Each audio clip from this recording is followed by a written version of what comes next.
Para hacer la vida útil de alimentos, bueno, hay distintos tipos de métodos. Les nombro rápido los primeros porque no los vamos a explicar acá en la materia. Si son con alta actividad de agua, se miden microorganismos, básicamente, o algo sensorial. Son alimentos de vida útil muy corta, porque crecen los microorganismos y deterioran muy rápido al alimento. Cuando tiene baja actividad de agua y bajo contenido graso, son alimentos muy estables en el tiempo. Esto lo vimos en Introducción a la Ciencia y Tecnología de los Alimentos. No requieren grandes envases porque son alimentos muy nobles en ese sentido, se pueden conservar muy bien en lugares frescos y cerrados. Lo que sí hay que tener cuidado porque como es un alimento, es alimento para nosotros, pero también es alimento para los insectos. Entonces crecen gorgojos, polillas y todo ese tipo de organismos vivos que se alimentan de ese mismo alimento. Normalmente ya los mismos alimentos ya vienen con los huevos de algunos de estos insectos, y ustedes lo ponen en la alacena, ahí lo tienen, y a los 2 o 3 meses aparecen, digamos, los gorgojos, las polillitas, y dicen, sí, no tenía antes, pero estaban los huevos ahí metidos. Entonces empiezan a nacer y empiezan a multiplicarse. Y como estos insectos tienen un ciclo de vida muy corto, de digamos 20, 30 días, ya hacen un ciclo completo, y cada uno pone miles de huevos en poquito tiempo. En 2 o 3 meses tienen cientos y miles de insectos en la alacena. Y eso los obliga a veces a tirar muchos alimentos, por supuesto, para poder eliminarlos.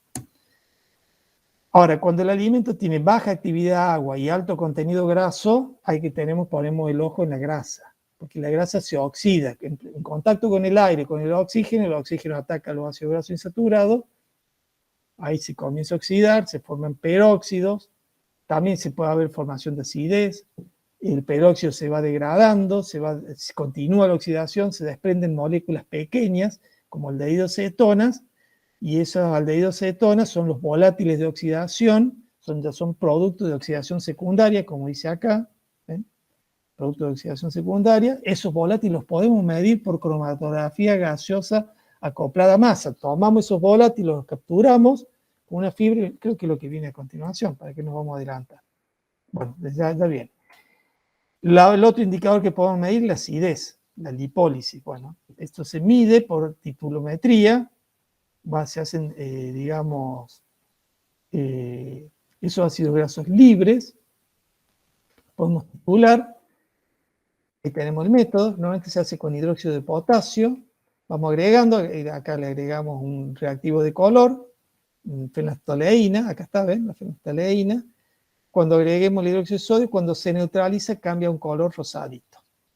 Y en función del volumen de hidróxido agregado, hidróxido de potasio, podemos saber exactamente qué cantidad de ácidos grasos libres había.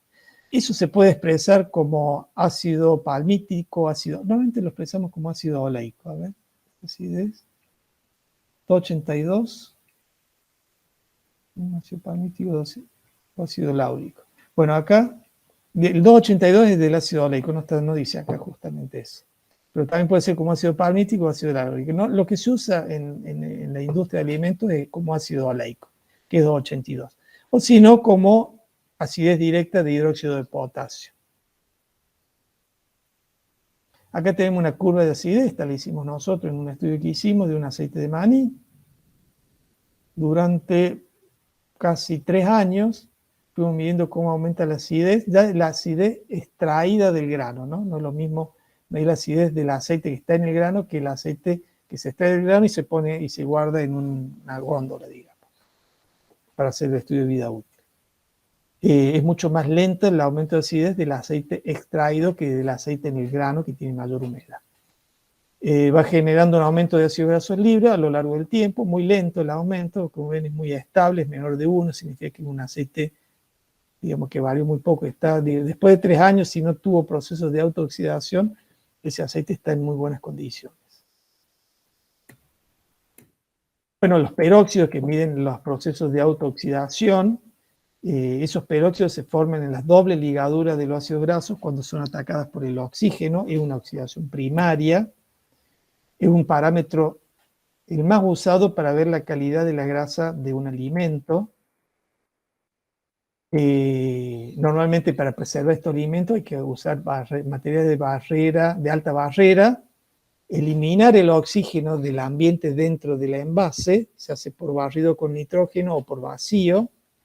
Entonces tienen ahí un grano o un alimento con mucha grasa, lo envuelven con un material de alta barrera, le sacan el aire, reemplazándola por nitrógeno o por algún otro gas inerte, o sacándole el aire por vacío. De todas maneras, cuando hay una oxidación de la grasa, esto es lo que ustedes van a observar, un aumento de peróxido inicial por la oxidación primaria, luego va cayendo el peróxido, porque el peróxido a medida que se forma, pero también se va degradando después.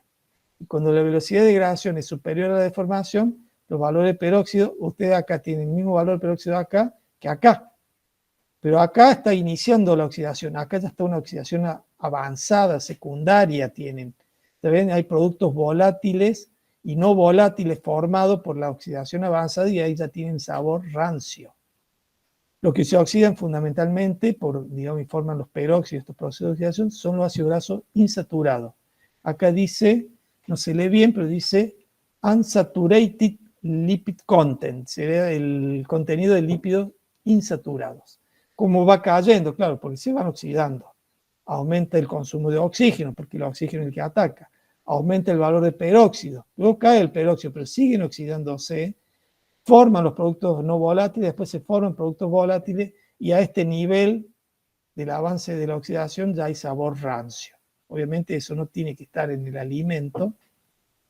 Es muy importante eso. Bueno, nuevamente el mismo gráfico. También, dentro de esos productos volátiles, el que más se mide es el hexanal. Por eso acá tenemos el mismo gráfico recién, este es el del índice de peróxido, el aumento del consumo de oxígeno, la formación de compuestos, digamos, y acá ya a partir de acá hay polimerización y hay, digamos, sabor rancio, pero en la primera instancia es una oxidación primaria, y a partir de acá ya tenemos una oxidación secundaria. Pero bueno, es tener en cuenta todas estas curvas. Acá lo ideal ya es un nivel o este de acá, o a partir de acá, es medir, a partir de acá diría yo, medir además de peróxido algún otro indicador de oxidación. Puede ser sensorial si se quiere, hay que tener un panel muy entrenado, muy sensible, pero pueden medir los volátiles, el hexanal. El hexanal, a ver acá, ven acá por ejemplo, estamos midiendo el peróxido, el tiempo. Y acá el hexanal, ¿ven? El peróxido aumenta, después cae. El hexanal va aumentando gradualmente, muy lentamente y cada vez más en el tiempo. Este es un indicador de oxidación secundaria. Acá, por ejemplo, relación que hay entre el peróxido, que sería esta curva más oscura, esta más clarita, es cómo se pierde el sabor del alimento. Que por eso digo, también pueden relacionarlo a análisis sensoriales. Hay una pérdida del sabor típico del alimento, claro, por este proceso que aparece el sabor rancio que tapa y el sabor natural del producto se va oxidando y se va deteriorando también. Bueno, los volátiles de oxidación, como les dije, se hace por cromatografía gaseosa acoplada a masa. Son los aldehídos de cetona. Usted tiene doble ligadura, se corta ahí, este pedacito que sale del ácido graso termina siendo una acetona, un aldehído, como puede ser el hexanal. Si ustedes midiendo hexanal, pueden ir midiendo los volátiles. El hexanal normalmente viene del ácido oleico. Midiendo el contenido de hexanal por cromatografía gaseosa acoplada a espectrometría de masa, pueden saber el nivel de deterioro por oxidación secundaria que hay en una grasa que forma parte de un alimento. Bueno, acá les agrego este comentario. Estos compuestos volátiles, aldehído de cetona, son los que van a dar el sabor rancio al alimento. Están muy relacionados a los sabores rancios. Son muy desagradables. Muchos de esos son radicales libres. Hay muchos radicales libres ahí, son muy dañinos para la salud. Bueno, acá tienen un cromatógrafo, el cromatograma sería lo que sale de la computadora, los picos, cada pico son distintos volátiles. Acá hay un volátil mucho más importante que el hexanal, el hexanal. Fíjense, este volátil, el hexanal, pueden cuantificarlo por algún método, que se lo pueden ser un patrón interno o o pueden hacerlo algún método de calibración para cuantificarlo correctamente en su muestra. ¿Ven? La forma de medirlo es poner la muestra dentro de un frasquito, la calientan, se desprenden esos volátiles, el hexanal que está contenido en la muestra, se desprende, ponen una fibra, esa fibra absorbe, supongamos que ahí está el hexanal, la va a absorber la fibra, queda pegada en la fibra se llama fibra SPME, Solid Phase Micro Extraction Fiber, así se llaman del inglés. Esa fibra SPME tienen, digamos, se compran las fibras, obviamente, con distintas sustancias que absorben distintos componentes. Vienen unas específicas que se usan más para este tipo de volátiles de oxidación. Se coloca en el inyector del cromatógrafo, se desprenden los volátiles porque está a 250 grados, entra a la columna, se van separando, van saliendo en orden en los distintos tiempos de retención y se va construyendo este cromatograma, y uno de esos picos es el hexanal. Ahí tienen el hexanal, identifican el hexanal, lo cuantifican y pueden saber qué tan deteriorado estaba la materia grasa que forma parte de un alimento. Bueno, acá tienen curvas de peróxidos y curvas de hexanal, a medida que aumenta el peróxido. Después, primero el hexanal no aumenta mucho y después empieza a aumentar el hexanal porque es un producto de oxidación secundaria. Bueno, otra forma de medir el sabor del deterioro puede ser por análisis sensorial, midiendo el sabor oxidado. Como le dije, tienen que tener, digamos, hay una materia el año que viene se llama análisis sensorial. Ahí vamos a explicar este método que se llama análisis descriptivo, que es un método que permite separar los atributos sensoriales de un alimento y cuantificarlos. Entonces, uno de esos atributos es el sabor oxidado o sabor rancio. Un panel de juez se lo puede medir. Acá tienen, por ejemplo, medición de sabor oxidado de girasol tostado.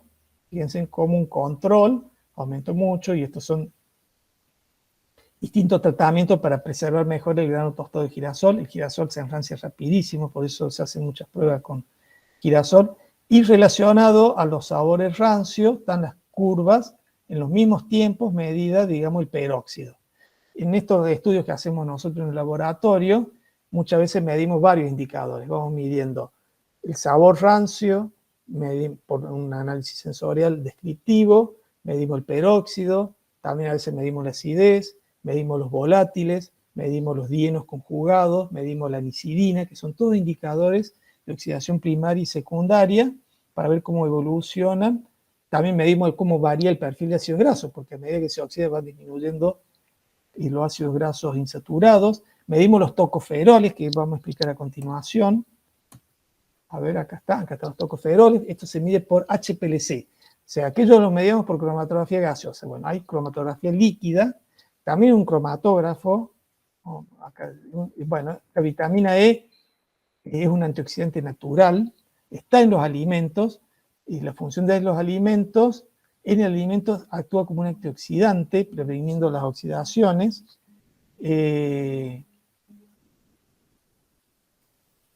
Pero muchas veces se agrega a propósito, porque los mismos alimentos suelen traer naturalmente algo de vitamina E. Nosotros le agregamos en la industria, vienen, digamos, como ingrediente para agregar, lo ponemos casualmente para preservar el alimento.